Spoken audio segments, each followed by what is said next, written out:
Hello বন্ধুরা, দেখো আমাদের কীর্তন হয়েছিল, তোমাদেরকে লাইভে আমি দেখিয়েছি। রাধাকৃষ্ণ আমাদের বাড়িতে এসেছিলো, তো তারই আয়োজন। তোমাদের সাথে ভিডিওটা এতদিন শেয়ার করতে পারিনি এডিটিংয়ের ফলে, তাই আমি আজকে তোমাদের সাথে শেয়ার করছি। তো দেখো, দেখো এত সবজি বাজার এসেছে, এত মশলা বাজার এসেছে।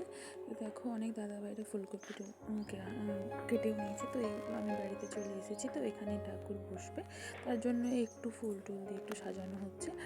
আর যেগুলো আগে দেখালাম কাপড়, তো ওইগুলো দেওয়া হবে রাধাকৃষ্ণকে। তো এরপরে চলো ভোগের পালায়। তো ভোগে চলে এসেছি। তো দেখো আমার যা আমার হেল্প করে দিচ্ছে। তো আমি এখানে ভোগ রান্না করতে বসিয়ে দিয়েছি। ডাল হচ্ছে, মুগ ডালটা ভালো করে ভেজে নিয়ে তারপরে হচ্ছে এখানে মুগ ডালটা সেদ্ধ হয়ে নামিয়ে দিয়েছি, সেদ্ধ হয়ে গিয়েছে। তো ফোড়ন দেবো। তো দেখো ফোড়নে দিয়েছি টমেটো, কাঁচা লঙ্কা, একটু আদা জিরে বাটা, নুন দিয়ে ভালো করে কষিয়ে নিচ্ছি। কষিয়ে নিয়ে তারপরে ডালটা দিয়ে দেবো। তো দেখো মানে রাধাবেন তো প্রত্যেক বছরই আসে, তো অন্য সবার বাড়িতে যায়, আর কোনো বছর আমাদের বাড়িতে আসেনি। তাই আমার হাজব্যান্ডের হঠাৎ মনে হলো যে আচ্ছা সবার বাড়িতে যায়, আমার বাড়িতে কি রাধাবেন আসতে পারে না? তো তার জন্য এত কিছু আয়োজন করেছে। তো রাত্রে প্রায় 1000-1500 লোকের এইরকম খাবার আয়োজন হয়েছে, যাকে আমাদের এখানে বলা হয় মহোৎসব, বা যাকে বলা হয় বিশাল বড় কীর্তনের আয়োজন। তো তো সেই রকম করে বলছে ঠাকুর আমাদের বাড়িতে আসবে, তো ঠাকুরকে আমি ভোগ দেবো। আমি তোমাদেরকে আগের বছরও শেয়ার করেছি, তার আগের বছরও শেয়ার করেছি কি ভোগ যখন রান্না করতে যাই, মানে অন্যের বাড়িতে গেলে তখন আমি ভোগ রান্না করতে যাই ওদের মানে, কিন্তু আমার বাড়িতে কখনো আসে না। আমি ভোগ রান্না করে দিয়েছি, সাজিয়ে দিয়ে আসি, কিন্তু আমার বাড়িতে আসে না। তো তাই আমার হাজব্যান্ড বললো কি প্রত্যেক বছর তো আমার বাড়িতে গিয়ে ভোগ রান্না করে দিয়ে এসো, তাই হচ্ছে আমাদের বাড়িতে এবছর আসুক না ঠাকুর। তো আমি বললাম ঠিক আছে আসুক, কোনো সমস্যা নেই। তো তাই নিয়ে এলো। তো দেখো এদিকেও তোমাদের সাথে কথা বলতে বলতে আমার সব রান্না একদম কমপ্লিট, টমেটোর চাটনি পর্যন্ত একদম কমপ্লিট হয়ে গেছে। তো জানো তোমাদের সাথে মেনও শেয়ার করি, দাও বৈতালের ঘন্ট করেছি, এঁচোড়ের একটু মাখো মাখো তরকারি করেছি, মুগ ডাল হয়েছে, পায়েস হয়েছে, পাঁপড়, চাটনি, পায়েস, মিষ্টি, দই। তো দেখো এইভাবে পাঁপড়গুলোকে ভেজে নিচ্ছি। দেখো এই প্রথমেটা বাদে একটু বেশি লাল হয়ে গিয়েছিলো, তো তারপরে এগুলো একটু ভালো করে ভেজে নিয়েছি। তো এখানে স্যালাডে দিয়েছি লেবু, শসা, টমেটো, গাজর। তো তারপরে একটু ময়দা মেখে নিচ্ছি, যেটা হচ্ছে আমাদের বাল্যভোগ দেওয়া হবে। তো এই লুচিটা দেখো কীরকম হয়ে গিয়েছে, তারপরে বাকি লুচিগুলো ভালোই হয়েছে। তো লুচি ভাজা হয়ে গিয়েছে, এবারে সুজিটা বসিয়ে দিচ্ছি, ঘি দিয়ে ভালো করে নেড়ে নিচ্ছি, আর এই কাজু কিশমিশটা দেবো। তো দেখো আমাদের পায়েসও কমপ্লিট। তো এখানে এসব করতে করতে সাজানো একদম কমপ্লিট হয়ে গিয়েছে। তো আমার হাজব্যান্ড ঠাকুর নিয়ে চলে এসেছে। তো ঠাকুর বসিয়ে দিয়ে এবারে ওরা যাচ্ছে আমাদের শীতলা মন্দিরে সব ঠাকুরগুলোকে মালা পরাতে। তো তোমাদেরকে আগেও অনেক শেয়ার করেছি যে আমাদের পাশের একদম পাশেই শীতলা মন্দির রয়েছে, যেখানে আমাদেরও পুজোর পালা পড়ে। আমি অনেক ভোগ দিয়েছি, বা তোমাদের সাথে ভোগের শেয়ার করেছি যে কী কী দিই বা কীভাবে ভোগের আয়োজন হয়।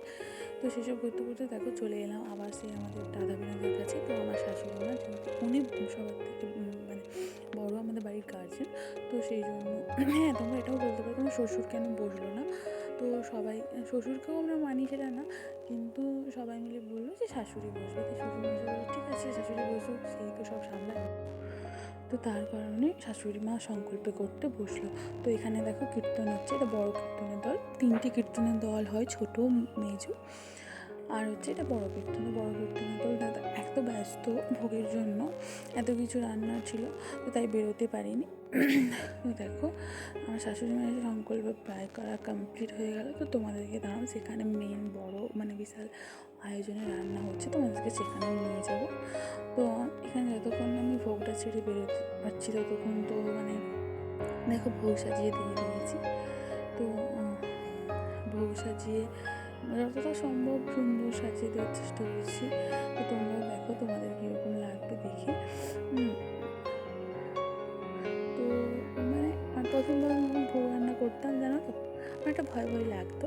তারপরে এখন মোটামুটি ভোগ রান্না করে একদম কমপ্লিট হয়ে গেছে। তো এখন আর কোনো ভয়ও লাগে না, কিছু না। এখন করতে করতে ঠিক আছে, হয়ে যাবে। তো তোমরা, তোমাদের সাথে যে আমি এত ভোগ রান্না, এত ঠাকুরের ভিডিও শেয়ার করি, তোমাদের কি ভালো লাগে? তোমরা কমেন্টে অবশ্যই জানিও। আর দেখো, এই দেখো, এটা আমার ভোগের থালা। তো দেখো কী কী রান্না করেছি আমি, দেখেছো?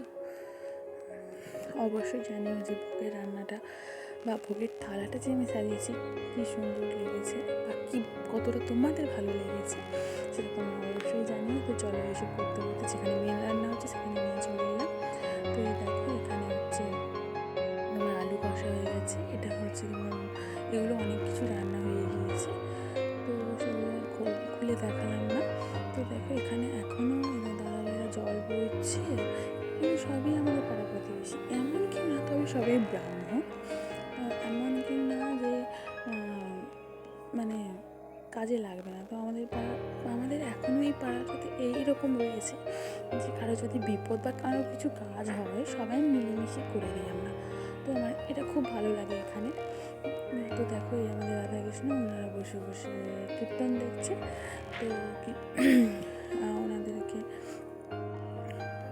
কীর্তন দেখানো হচ্ছে। তো দেখো, এটা আমাদের বড় জামাইবু যে হচ্ছে, এটা এঁচোড় হচ্ছে, এঁচোড় ছাঁকা হচ্ছে, এঁচোড় ফুলকপিটা ছাঁকা হয়ে গিয়েছে। আলু হচ্ছে ভালো করে তেলে ছেঁকে নিয়েছে। তো দেখো সকাল হয়ে গেল এসব করতে করতে। তো সকালবেলা জানো তো, কালকে রাত্রির ভিডিওটা আমি একদম করতে পারিনি, তো সেই জন্য আমি অনেক দুঃখিত, তোমাদেরকে দেখাতে পারলাম না যে কী কী রেসিপি হয়েছে ওখানে রান্নাতে। তো দেখো সকাল হয়ে গিয়েছে, সকালে তো আজকে দধিমঙ্গল কীর্তন শেষ দিন। তো এখানে দেখো সবাই মিলে বেড়া কীর্তন, তোমরা অনেকেই জানো বেড়া কীর্তন কি, অনেকে জানো না। তো বেড়া কীর্তন হলো সকালবেলা যে ঠাকুরকে রেখেছিলো, সেই ঠাকুরগুলোকে নিয়ে গোটা পাড়ায় ঘুরবে, ঘুরে ঘুরে বাতাসা হরিলুট হবে। তো দেখো এখানে বাতাসা দেখো তোমরা, অনেক দূর থেকে ভিডিওটা করছি, তো তোমরা লক্ষ্য করো মাথায় গামলা নিয়ে সবাই দাঁড়িয়ে আছে। তো সেই বাতাসা হরিলুট হবে।